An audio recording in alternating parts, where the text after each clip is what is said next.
इसने बात की है काशान ने कि उसने फेसबुक पे देखी तो उसको पता चला, उसने सोचा, उसने यकीन नहीं किया।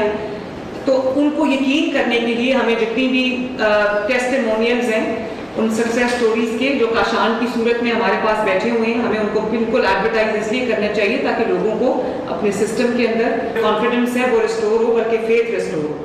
तो ये तमाम डिपार्टमेंट्स को, तमाम डिस्ट्रिक्ट्स को मेरी स्टैंडिंग इंस्ट्रक्शंस है कि इसको कामयाब बनाना है और जहां कहीं से कोई शिकायत आएगी वो एक्सेप्टेबल नहीं होगी। प्लीज इसमें कोऑपरेट करें और लोगों के लिए फैसिलिटेशन का बाइस बने। सिमिलरली जो सीएस ने बात की है कि अगर कोई डिजिटली नहीं है, सैवी नहीं है, कोई पढ़ा लिखा नहीं है, किसी को ये डिजिटल सिस्टम्स का पता नहीं है, तो हर डिस्ट्रिक्ट की जिम्मेदारी है कि उसको इंश्योर करे कि उसकी हैंड होल्डिंग हम करें। सिर्फ कोई इसलिए इस सहूलत से महरूम ना रह जाए क्योंकि उसको पढ़ा लिखा नहीं है या उसको कंप्यूटर या वो एप्स यूज करनी नहीं आती। उसकी हैंड होल्डिंग करना तमाम ऑफिसेज की, तमाम डिपार्टमेंट्स की और तमाम डिस्ट्रिक्ट की जिम्मेदारी है।